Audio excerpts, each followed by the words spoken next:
Dude. All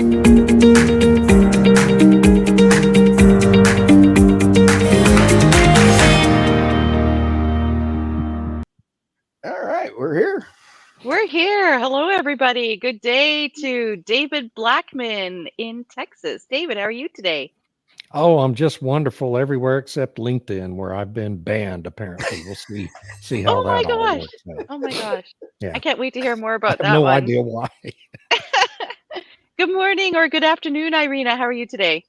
I'm great, thank you. It's the first day of school. It's one of the first real days of autumn, so I'm really, really happy.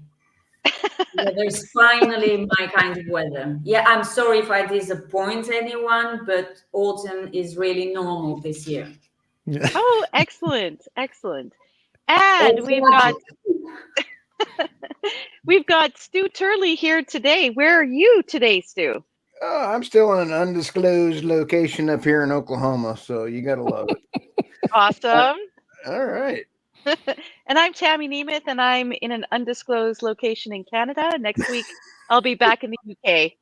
I don't know what I'm going to be coming back to, but oh my gosh, we have lots to talk about today about climate policies, energy policies, and welcome to the Energy Realities podcast. So today, let's go straight to David. David, what do you have to say about climate policies that are getting you banned on LinkedIn? It's just amazing to me. I posted a video out there yesterday of some Just Stop Oil protesters over in Europe somewhere, almost getting run over by a BMW. A guy got mad and tried to drag him out of the way. And it was in Italy. That's right. And, the thing was going pretty viral. So I assume someone complained to the people at LinkedIn about it, and they've suspended me. I'm supposed to get an answer from them within 24 to 48 hours. I kind of doubt that they're going to get back to me, so I'm going to have to figure out. The problem when this happens to you is that there's no one to contact, right? I mean, they don't have any real customer support, and you can't call anyone, and I can't log in, so I can't get in touch with anybody through LinkedIn. So I don't even know how to contact anyone. So to all my friends on LinkedIn who are watching this, complain to them about this, okay, on my behalf, because I can't contact anybody. So I need help. Anyway, on climate policy, obviously, everything that's happening right now in this energy transition is driven by climate policy. I mean, and it's all forced. This transition is forced. The only people who really want to do any of it are the rent seekers who are trying to get rich off the government subsidies. And many of them are mounting corporations that do not have sound business models. We've had dozens, maybe hundreds of bankruptcies already declared in the United States from companies like these. And there will be dozens, if not hundreds more because of this. The same thing's happening in Europe. It's all over the Western world. There's no reason to be doing this. It's nonsense. Everyone knows it's nonsense, but a lot of people are going to get rich doing all this stuff. So, and it's all driven by climate policy. And frankly, I think we have a problem in the United States with this upcoming election's integrity, largely driven by the zeal to protect the climate subsidies that are in effect right now, because there's trillions of dollars at stake. And that's a powerful motivator. So I'm very concerned about the integrity of this upcoming election, and it's mainly due to the climate alarm industry and how fervent it is in its beliefs. And so I just think for the time being, everything's going to be driven in the energy space by these climate policies, the subsidies that were put in place by the Inflation Reduction Act and the infrastructure bill. And for the next 5-6 years, that's what's going to be driving investment in the energy space in the United States. Right. That sort of distorted investment because the government is putting so much on one side of the scale, not letting companies do what they need to do. Irina, what do you think is going on in Europe? I mean, Ursula von der Leyen's trying to put together whatever her team is. I heard Thierry Breton resigned today. Oh my goodness. Oh, really? I didn't hear that. Wow. Yeah. He's mad. She stabbed me in the back. Yeah, he tried to threaten X and Elon Musk, and he didn't consult anybody when he did it. Fantastic. And That's right. what happened? So about climate policies, I think we're going to get more of the same. I mean, she has said as much, regardless of topic, energy, geopolitics. She's not going to change anything unless somebody makes her change it, and I don't see this happening. But seeing as the UK just postponed its ban on internal combustion engine cars, sort of, Yeah. it's going to allow hybrid cars. Was that right, David? That headline from Telegraph. I think we're in for some reconsiderations of these plans they have in place, because these plans are not going to materialize. Just recently, the Greek Prime Minister sent a letter to the Commission telling them that there's basically a deficit of electricity in Southeastern Europe, and what is the European Union going to do about it? Because they assumed that the Ukraine will keep exporting electricity to the European Union at the rates before 2022, which is hilarious as far as assumptions go. And I even remember one of our former prime ministers, his government lasted about 9 months or something. He was actually very proud of himself, because he struck a deal with Zelensky to have even more Ukrainian electricity coming to Bulgaria. Oh my gosh. And that's not Talk about a reliable supplier. yeah. And instead, this is actually pretty serious, because we're exporting electricity and there's not enough for us. Wow. Oh It my reminds gosh. me of what happened in Norway. Remember back in, I think it was 2022 or 2023, Norway was exporting so much gas and electricity to the European Union that it had to raise prices for Norwegians, which is not the way to go. So it's what we've been talking about for a very long time, really, because politicians, that is, because they don't plan well. They will start running into walls of reality, one after the other. I think this is what we're going to see. So, Irina, is that because of the interconnectors that Bulgaria has commitments to be exporting, and therefore they can't keep it for your own internal use? Is that why? We do have commitments. I think all of the countries in the region have certain commitments.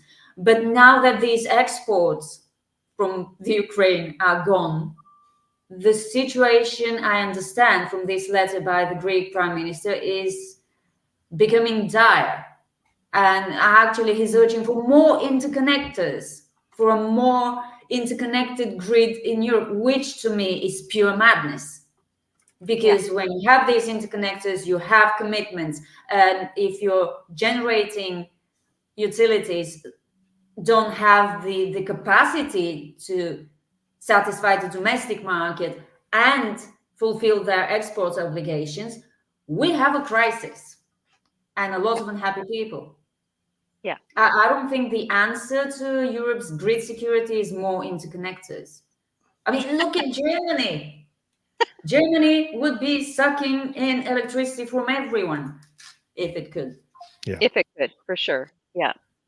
So, Like Stu, California and the United States is doing anyway. Exactly. Because California just sucks it in from all over. They won't permit any other natural gas power plants or for their own domestic production, and instead they're just sucking it out of everybody else. And That's right. honestly, that's what the Canadian Prime Minister Justin Trudeau has been telling the Western Canadian provinces that don't have a lot of hydro.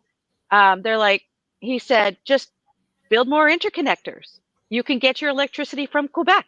It's like Quebec doesn't even have enough for itself and for the stuff that it's exporting right now. And then you would have to build these massive power lines, how many thousands of kilometers, to connect Quebec to Saskatchewan, for example. So instead, they're promoting these north-south interconnectors so that Saskatchewan won't use its own coal, but will get coal power or natural gas power from North Dakota. I mean, it makes no sense. But in their little climate calculus, apparently that's okay as long as it's not within your boundaries.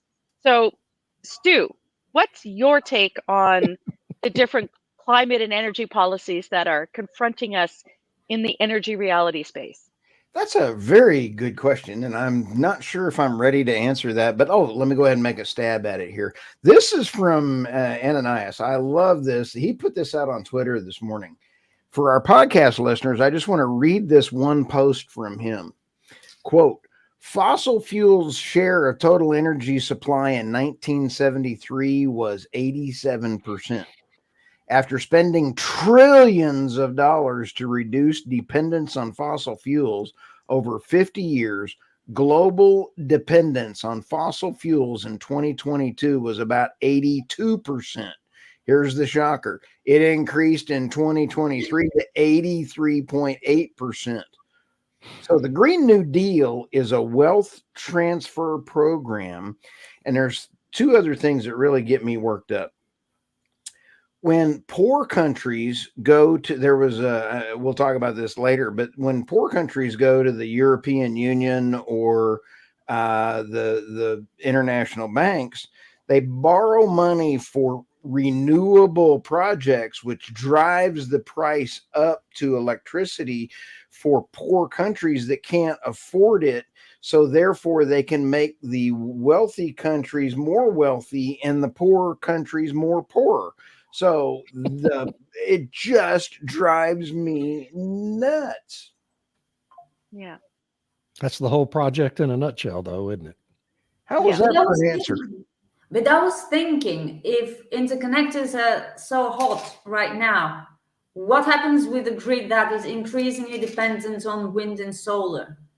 Because, it's all about they're touting it as a solution to the intermittency problem that when solar generates at peak capacity, the excess could be fed into the grid and exported. But it's everywhere, this drought in demand. Exactly. It's just in one place. It's not like in Bulgaria, we don't use electricity around noon, not so much. But in Greece, they use a lot of electricity at noon. Yeah. These How are does that work? patterns that are pretty much, I think, I haven't seen any statistics, but based on what I know about people's daily lives in general, it's pretty consistent across geographies. Right. Yeah. So, and especially when your interconnectors are within similar time zones, right? So then it's exactly your peak demand is going to be the same. To Canada. Yeah. Right. Yeah. I've got a great analogy to this related to Winter Storm Uri in Texas 3 years ago. When we lost 300 lives in Texas because our grid blacked out for a week, basically. And in the wake of all that, the apologists for renewable energy were saying, well, the solution for the Texas grid is to interconnect in all these regional grids that in neighboring states, right? Yeah. Well, think about it. In Winter Storm Uri, all the neighboring states were frozen too. Texas, I mean, it didn't just come down to Texas and freeze Texas. Arkansas was frozen, Louisiana was frozen, Oklahoma was frozen, New Mexico was frozen. What the hell good would it have done for us to have interconnectors into those other grids? I mean, they were down too. So it's just it's idiotic, but it's a narrative these apologists for renewable energy bring up when they are specifically identified as the proximate cause of a disaster, which they were during Winter Storm Uri, as much as the media tried to ignore it. Well, what I know Irina's going to talk about her news article later, but I just want to kind of bring it in a little bit, where it was about the case of Australia, and they have all this renewable energy that they have to curtail. And the one guy was kind of lamenting, oh gosh, we're wasting. It's not very efficient. We're wasting so much energy because we have to dump it. There's not enough demand when we have all this production. And if only we could get rid of all this coal, it would be okay. And I was thinking, and we'll build all these batteries. And so then they have a little photo of some industrial scale batteries. But where's the efficiency in that? Because even if you have all those batteries, they discharge for the demand at any given point very quickly. So you would need fields and fields of batteries supposedly to take in all that excess energy from wind and solar that you don't want to waste. But then when you need it, it only lasts like 5 minutes. So it's not a solution, but it was quite funny to see him. Well, it's not very efficient. No kidding. No kidding. It's not efficient. Thank you for waking up to that. But then the solution isn't more of something that's inefficient. But I also want to just bring in here, I think it was around 2014, 2015, the Chinese government was pitching the idea to the UN of an ultra high voltage global interconnection. Oh, So great. they would have all of these mega interconnects across the ocean, whatever, Something to something a else global for grid. the Biden people to tear up. What would be the line loss percentage on a high Exactly. voltage line that What goes would be from the San point? Francisco to Tokyo? Well, Near it's 100%? ultra high. It's It's ultra ultra high. high. So it'd only Ultra high. be near 98%, I guess. Okay. Yeah, I mean, it was ridiculous. But they had Stephen Chu, the former Oh my. Secretary of Energy, was part of this team. And they kind of fell off the radar a little bit, but they were holding conferences in Vancouver and all over the place, trying to get buy-in from the different sort of electricity operators and whatnot around the world. And I think nothing really came of it, but I don't know if they're still, that's in the back of their mind, is that we can have this global grid. And so at any given time, everything could be balanced out. I Don't wouldn't be surprised. trust any government to have a global interconnect system. In fact, the UK is absolutely nuts. I can say this, Tammy, because I'm sitting in either Texas or Oklahoma, and it is nuts that they're that dependent on interconnects. Yeah. Because you cannot trust other countries. In the United States, we can't even trust our own government. No, we And can't. your neighbors. Like, I mean, wow. Yeah. No, but the Chinese tried to do these super high voltage lines because they were building their utility scale wind and solar in locations far away from the population centers. Yeah. I remember writing about this quite a few years ago, come to think of it. Yeah. And they thought this could solve the curtailment problem. Last I heard, they were still curtailing a lot. So apparently, even super high voltage transmission lines are not an optimal solution. Exactly. And, That's- at least the Chinese are trying, and they're, setting the lesson for everybody else, which we should learn and not emulate. And I think this is the problem, is we see what's going on in Germany. It's a basket case. And every other country is like, oh, that won't happen here. Let's do it anyway. Right. I mean, California's exactly grid is what we- based on the German grid. Yeah. California has copied every mistake the German government has made on energy.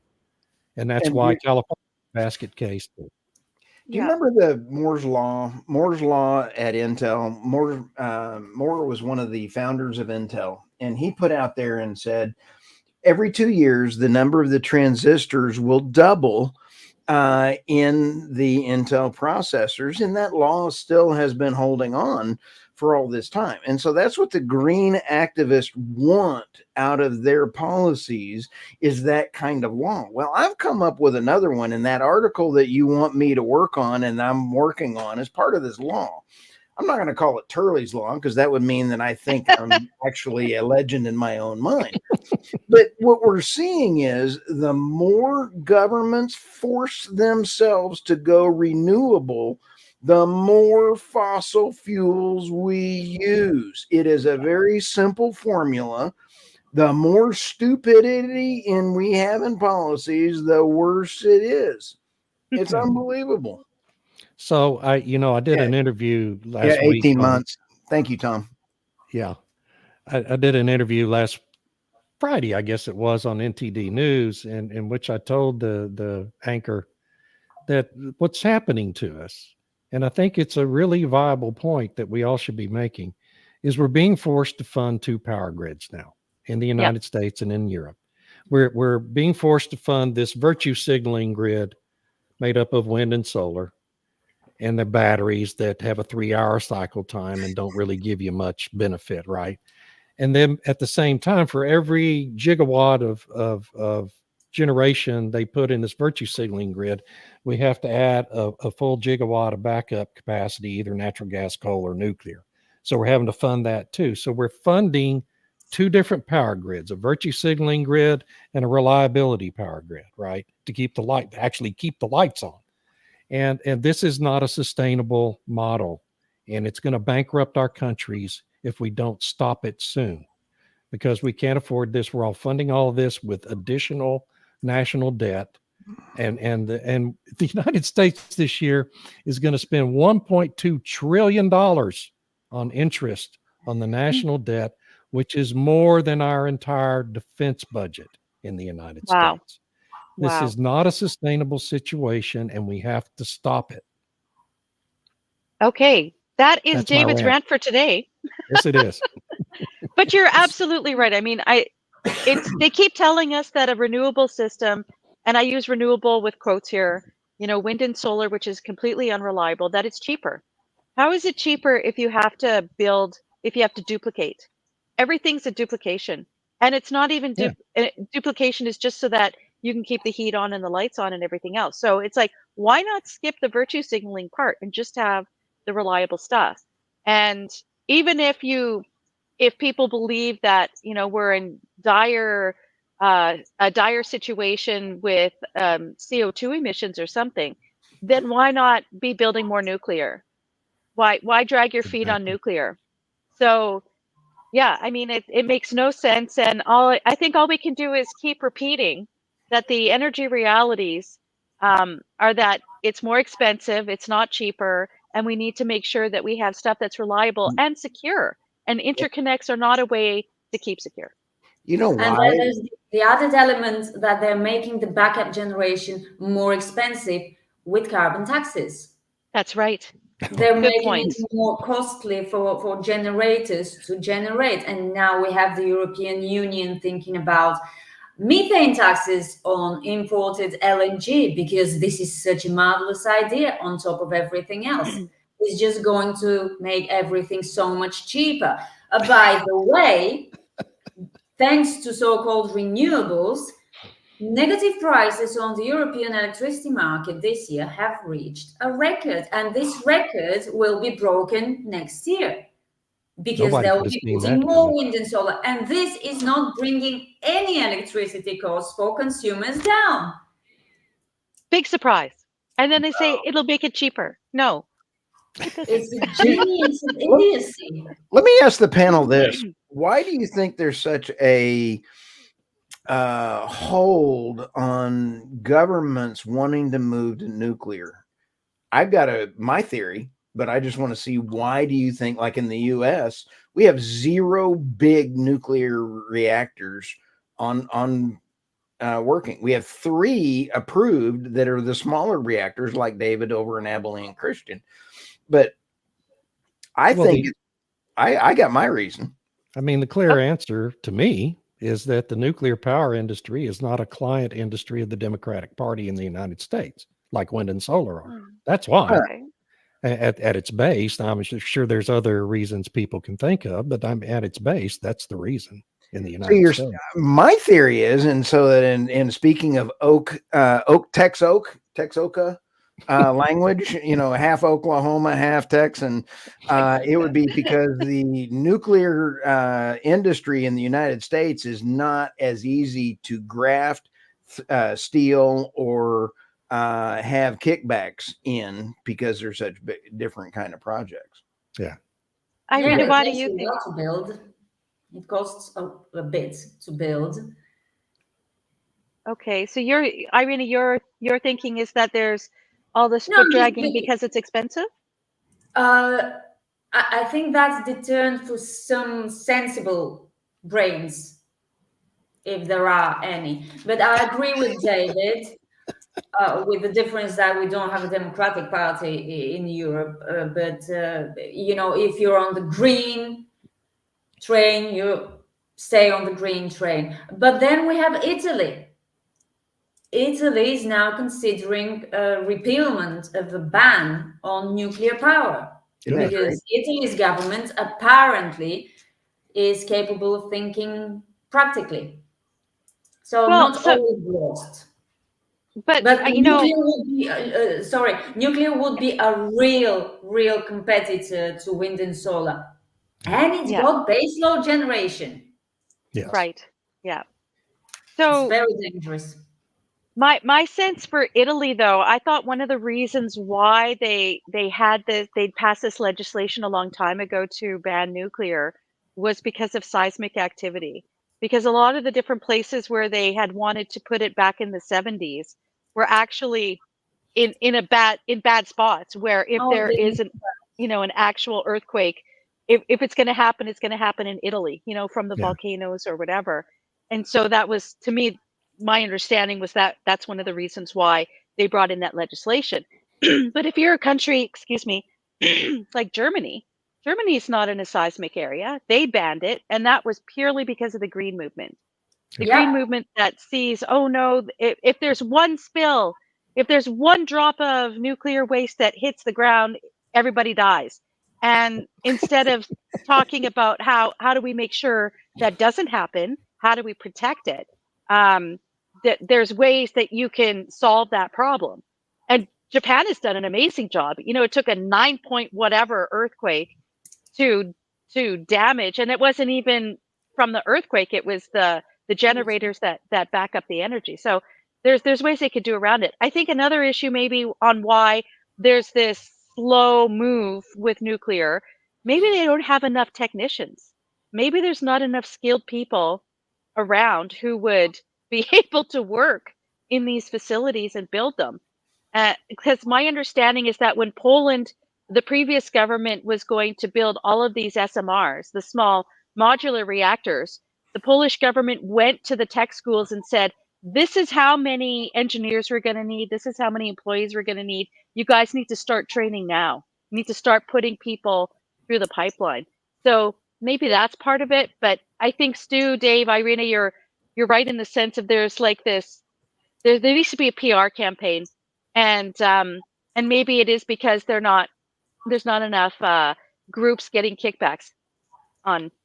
Well, if I can use that negative term.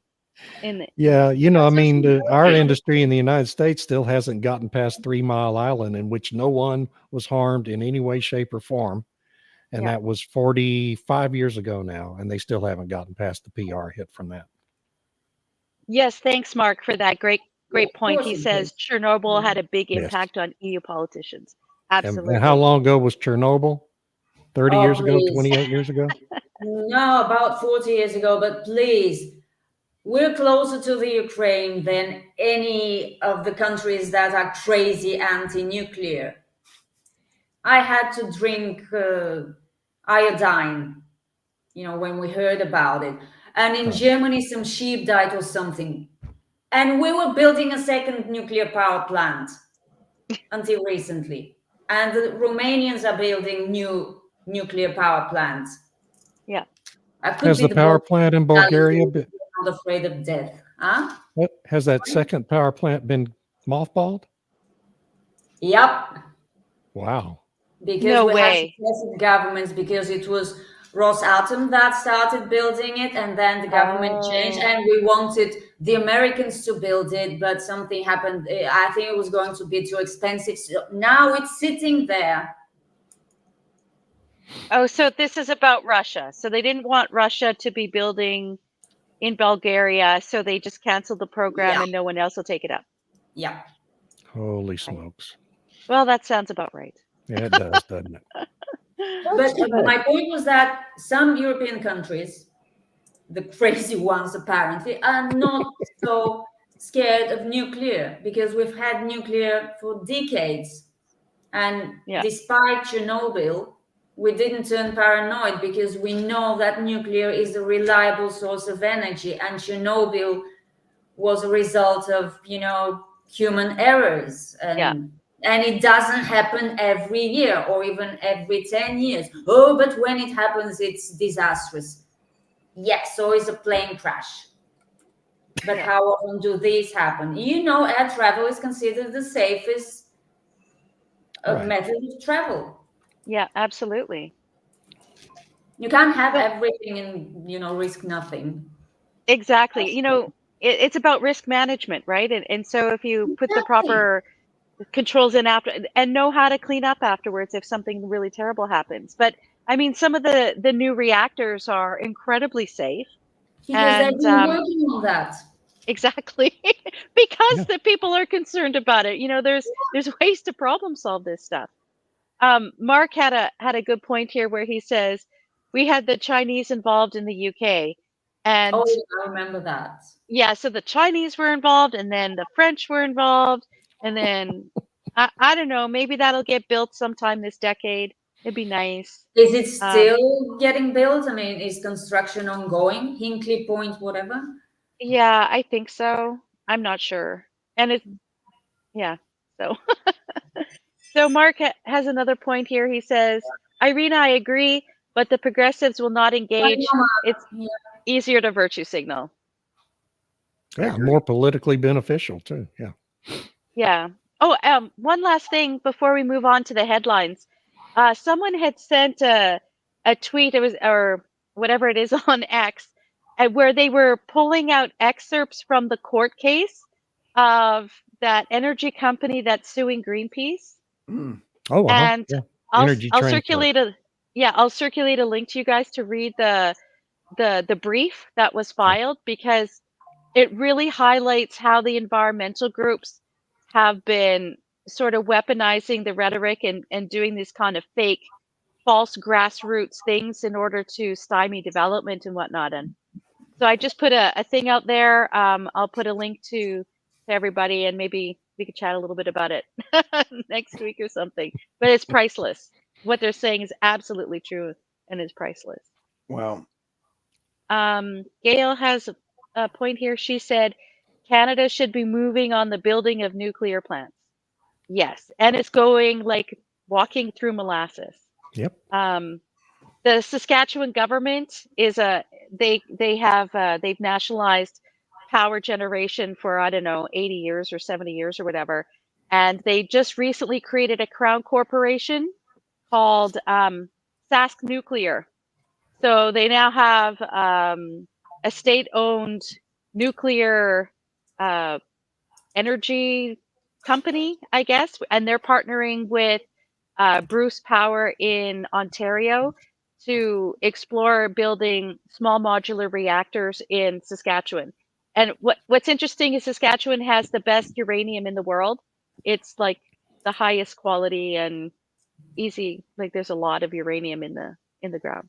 Wow. But okay, let's go on to our news of the week, the stories of the week.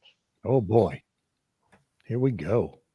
Okay, can I do mine last? Well, could we do I put this here for you. I saw this and I was thinking of you.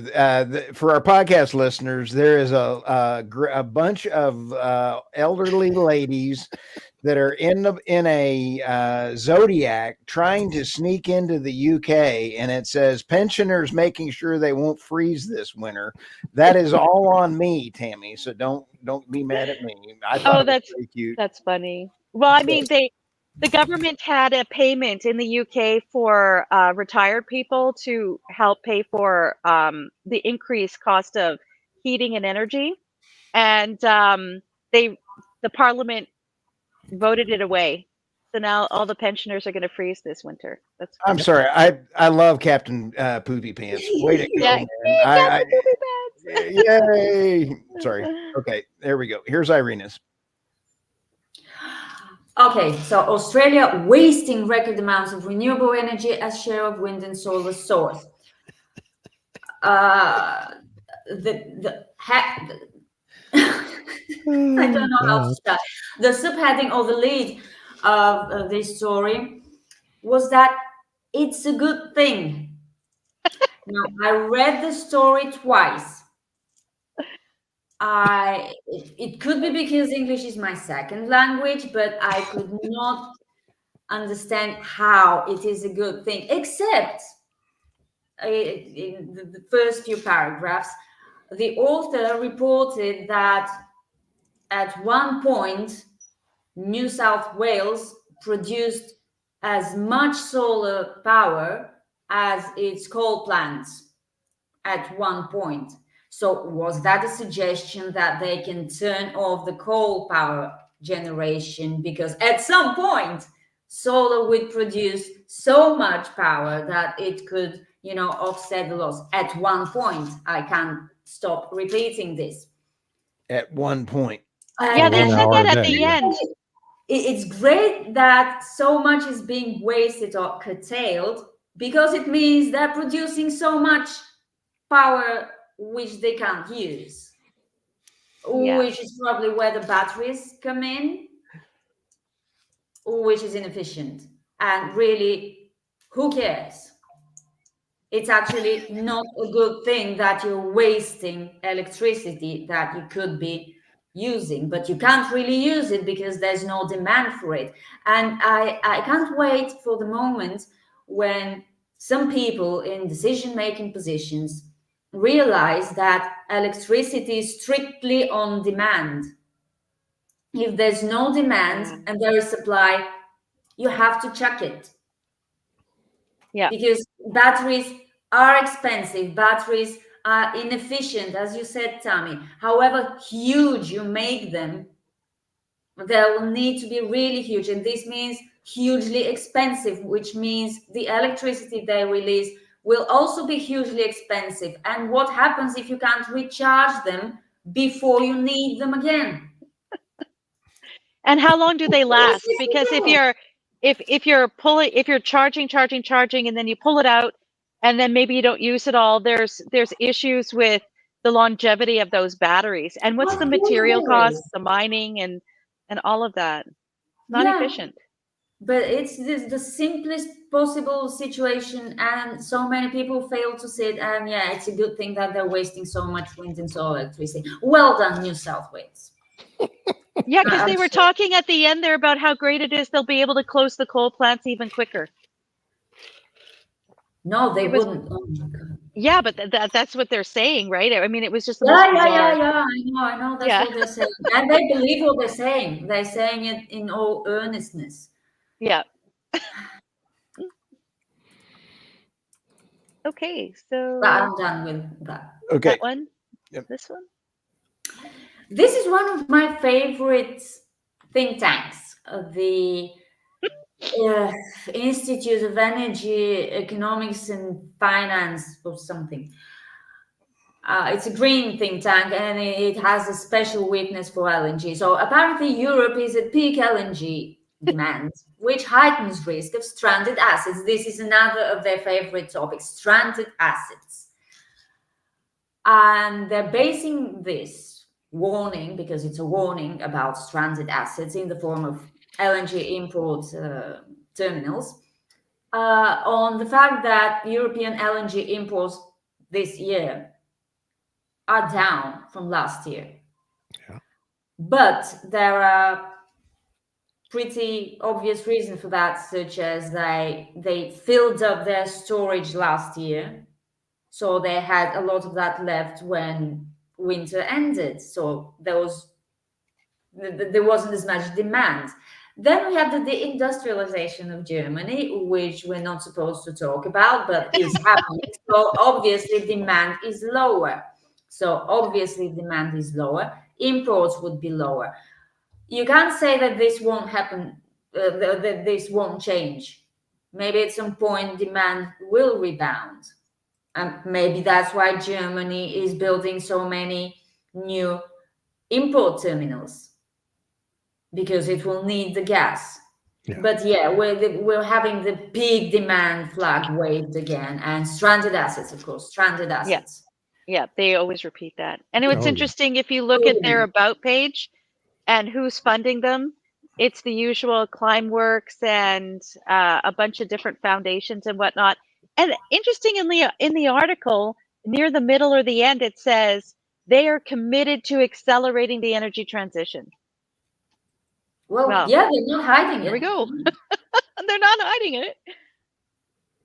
So yes, we that's have a very good point. So People Are Power says they are destroying native rainforests, blowing the tops off mountains to put wind turbines everywhere, Environmental vandalism. Ooh, that's a good one. Government like I say sanctioned it's a crime environmental against the vandalism. environment. Yeah. It's not Is that just not vandalism. ecocide? Yeah. Mihai has a really good point here too. Yeah. Coal plants and LNG terminals are a form of insurance. Yes, they are. And people need Absolutely. to Yeah. recognize that. You And then need Robert says- reliable energy, not just any energy, but reliable energy. Exactly. Reliable and secure. Yeah. And that's basically what the LNG is. It's a form of security. Yep. Yeah. And Robert says efficiency is not a bad thing. No. No, Nope. but sometimes it's so hard to achieve. Well, especially when you're having to fund 2 different power grids. Oh, exactly. No. Yeah.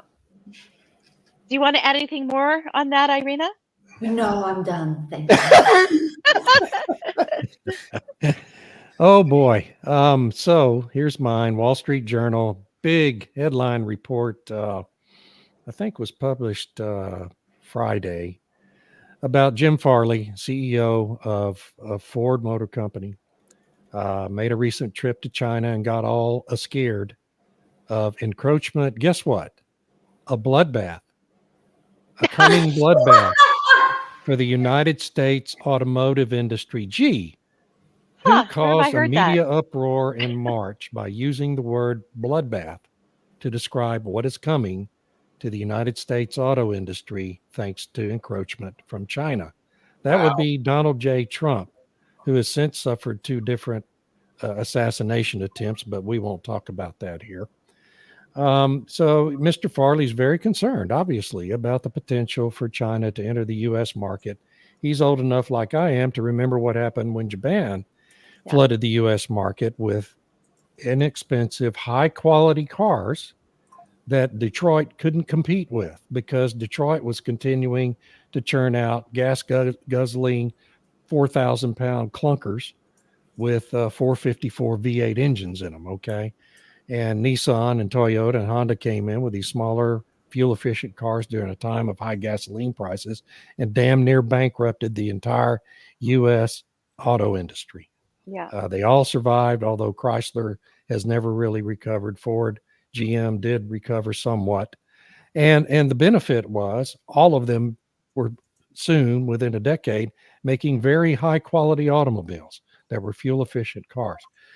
So it actually was a net benefit to American consumers overall. But at the end of the day, he's worried that now with the electric vehicle mandates, China's going to be able, China can make competitive cars, electric vehicles, very high quality cars, already flooding the European market, that they can sell for half the price that Ford can sell their own electric vehicles, right? Less than half the price. And there's no way Ford can compete with that without tariffs and import restrictions. But so he's very concerned about that. Wall Street Journal has an excellent report. Everyone should go read it. You can just Google what scared Ford's CEO in China, and you'll be able to read it. And it's just the same stuff we've all been saying for 2 years now about the inevitable consequences of what the Biden-Harris administration has been doing with climate policy related to EVs. Sorry, but I love those cars. Yes, the old Detroit cars. Yeah, I did too. You know, we've all got stories about them if we're baby boomers. And yeah, I had a really, really fast car when I was in high school, and I was a public nuisance because of it. But that's another story for another time. And you survived. I can't believe it. And I survived. I lived through it. Unbelievable.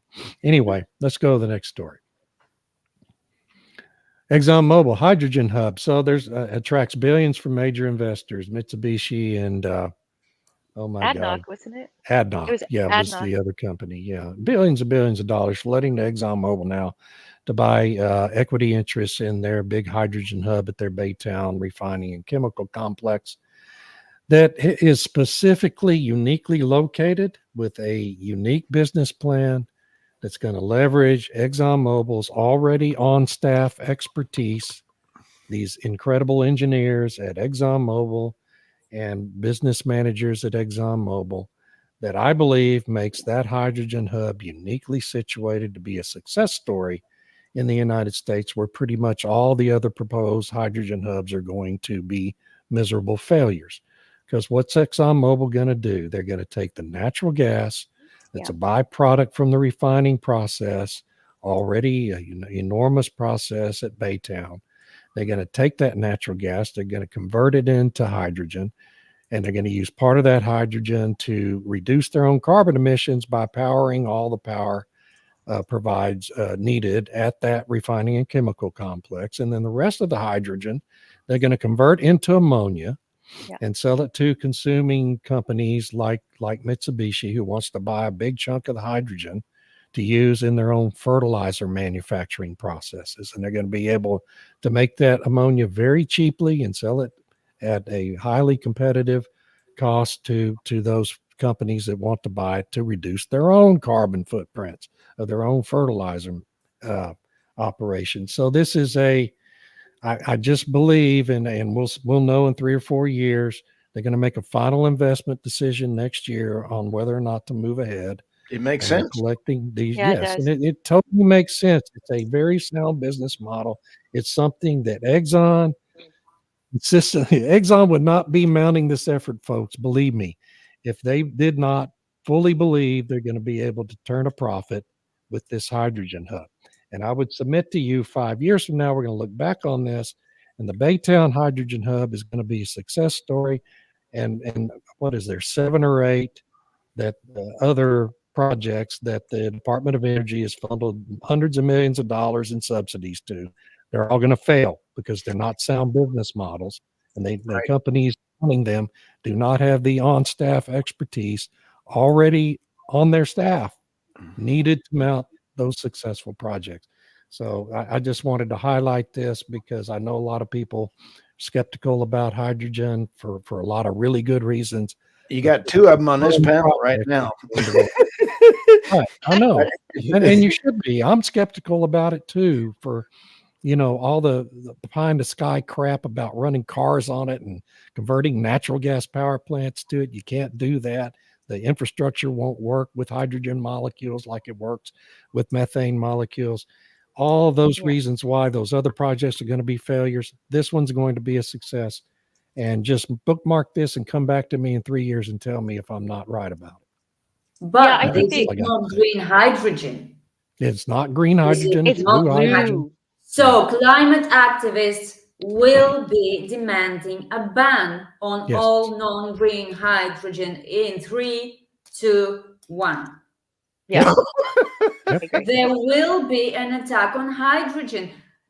We've seen it before. Whenever big oil does something that makes sense and reduces emissions, notably their own emissions, they get slammed for it. Yeah. Yeah, good point. I think this will happen as well. Oh, wow. Totally. Yeah, I do hope you're right, but I see an attack on this project and other hydrogen projects. Hydrogen is a very, very broadly used commodity. Right. It will continue to be needed, especially in the fertilizer industry. But just one point I want to make about that, because Irina's right. But I think even if Kamala Harris wins this election in November, they won't succeed in the United States because the Democrats understand they have to have one success story related to hydrogen that they can take credit for. And they know this is the one that's most likely to succeed.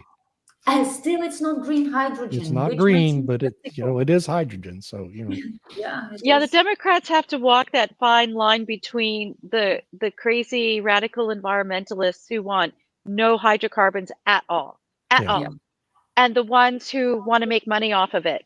And who's contributing more to the campaign, who's the more useful in getting elected, and so on. Which is why Kamala was one of the people who co-sponsored the Green New Deal when it was presented to Congress, and has always been a staunch supporter of these kinds of things. But who's her major backers? Who are the fundraisers? Are they the radical environmentalists or the ones who want to make money off of it? Yep. We love Robert. Good morning, Robert. Yes, Robert. And I've already Googled 7 Red Lines. I'm going to watch it, and I may post it on the Substack later today. Is it good? Like, what's it about? I don't know. I haven't watched it yet, but I'm going to. Right. If it may makes use me it. Laugh out loud, I'll post it. Comedy sketch. Oh, okay. All right, so I guess it's my turn. I'll go back, see where my things are. All right. Here we are. So, the UK government dropped on Friday, of course, that they're buying Britain's electricity network. The government is buying it. They're nationalizing, and they don't want to use the word nationalization, so they're just like government's taking control. I like these little It euphemisms. sounds so much better. It sounds so much better. Government's just taking control. It'll be okay.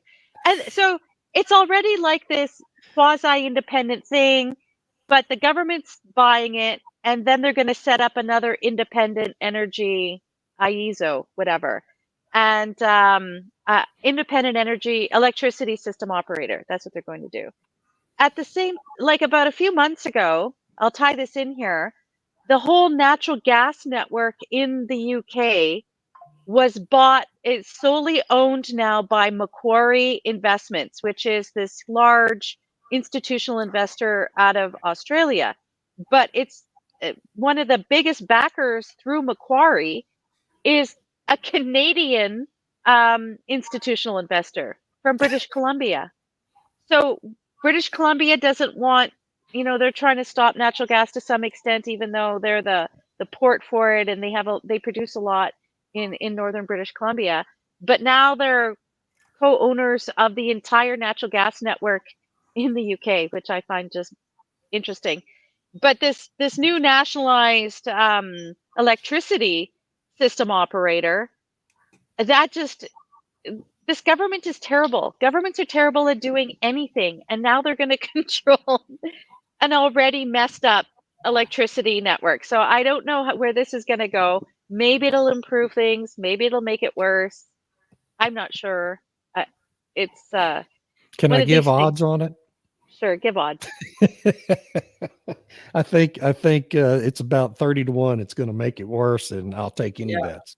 Yeah, especially because, the radical minister here, Ed Miliband, he's such a crazy, and, he's going to double down on wind and solar. What's that going to do to the grid? And so then now the government's going to be managing that. I don't think it's going to be good for the citizens, and it'll be more expensive. And here's the kicker. So they're spending £630 million to buy this network. Then they're going to make it so-called independent. So taxpayers have paid the $630 million, right? But they're going to recoup the cost on taxpayers' electricity bills. Yeah. So taxpayers pay twice. It's like taxpayers are already paying for it, but they're going to recoup it from the taxpayers. It's crazy. I don't understand, but whatever. It's quite arrogant, really. Yeah, and they don't care because who's gonna? No, clearly they don't care. Yeah, they have 5 years to do this garbage. So, and then this isn't a news story, but it's a new report written by Catherine Porter, who's an amazing expert on the electricity market, and she's talking about interconnectors because one of the solutions, of course, for the UK grid, because they want to retire all their coal power, they don't want to build up natural gas. They're not sure about nuclear because everything takes forever to build. So they want to rely on interconnectors. And there's been a significant increase in the interconnections that are basically keeping the UK grid operational. And she makes a really compelling argument in this short report. It's only about 10 or 15 pages of the security aspects of it. And I think Irina did a great job talking about this and David earlier in the podcast, but I highly recommend people just taking a look at this report because she really pulls some facts together about, the insecurity of being so reliant on interconnectors for the stability of your grid. Because, if things go south, even if countries have agreements to supply another country, I think if push comes to shove, their own citizens will come first. And it's kind of like, well, take us to court afterwards. So it's a problem, I think, for the future of the UK grid to be so reliant on interconnectors. So that's my little thing for today. And then there's that. So Stu, what do you have for us? Well, I love Grok on X. When you go out and you ask to create what do you think about Kamala Harris to frack or not? And I get back a Shakespearean play. Get out of town. I love X.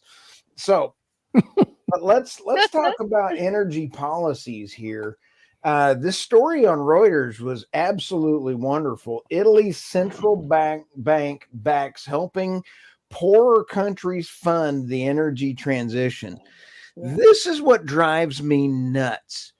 Why don't we, and as Western countries, export clean coal technology, and that we can show and export the power plant technology to burn coal cleaner? That would have lower costs. It would lower the output and the pollution. I love Robert. Absolutely a hoot. And so that would make more sense. Italy is just, this article is just an example of the West taking advantage of the poorer countries, and it is infuriating. That other article with Kamala in the debate, when she looked at President Trump and said, why are you why are you saying that I'm going to ban guns? Tim and I are gun owners. And 2 days later, she puts out and says, oh, I want to ban guns. Okay. Why can you trust her on anything? The Biden administration, and I want to show you this next slide here. Look at this. Climate policies in the United States make a difference. 40,975 new oil and gas leases under Trump. 671, and part of this is because they had none in I believe in, David, you have to fact check me, I believe it was 0 this year in the Gulf of Mexico. And then you also had in Alaska, they cut down ConocoPhillips area to almost a fraction of what they could do up there in that gigantic oil lease up there. So you take a look at energy policies and where it goes. Look what happens when you say, oh, it goes into this one or there. Green policies equal deindustrialization and the failure of the economies. Yes. So it's not banning, it's just choking. We're just going to choke it off. Yeah. But we're not banning it. But hey, just as we only got 1 more minute, let me show you this. This is a cat video of the Ohio cats going out here. I love this video. I would watch a full video of this. I watched this 6,000 times. Can you imagine all the cats doing this to the Survive? I love this one. They got to protect their brothers and sisters. Oh, absolutely. I want me a cat now. I am now a cat guy. Now, I think this cries out for a new movie series called Planet of the Cats. I think so. And then look at this one. Looks like and the dogs and the cats trying to leave. So, and then this one was absolutely. They're eating the cats. Eat the cat. Eat the cat. They're eating the dogs. They're eating the cats. Eat the cat. Eat the cat. Okay, and then David loved this one. Oh yeah, no, the poor ducks, they're running away. Run. And all those are jokes and they're memes, but they do prove a serious point. When she said that they fact-checked President Trump in the debate and they said, oh, they're not there. One of the sources that I follow on X, he is a great guy. He geofenced the phones for the Haitians coming into that area. There's 37,000 phones, not 20,000. There's 37,000 phones that have been geofenced in that area that the Kamala Harris group brought in, not from the border. They flew them in around the border. And so there's actually more than that in that area. So yes, they are eating the cats. They are eating the dogs. And it is green energy policy so that we can cook our own pets. Sorry, that was my rant. Yes, that's bad for the environment. You know, they kill so many birds.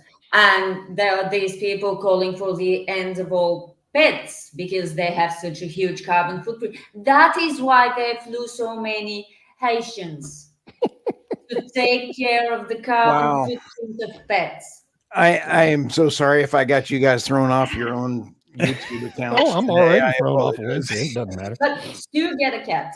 I'm gonna get a cat. I So you love need to me get a cat. You need a get- cat. I'm gonna be a single cat lady. I think I'm I think I already am. Okay, Tom, I love you already. Look at that pretty dark. But anyway, Yeah, this is the best one. Getting rid of the very concept of climate policies would have a very positive effect. Yes. Indeed. Oh, We yes. can't control climate. anyway, this was a fun Yes. show. Thank you for putting up with my rant. Thank you, everyone, for taking the time to share with us today, and see you next week. See y'all Thanks next for all the week. comments. They were Bye. all very, very good. And I'm gonna have a cat next week. Let's have Thanks, our cats on everybody. the podcast. See ya. Thanks for all the Bye-bye. comments. Bye.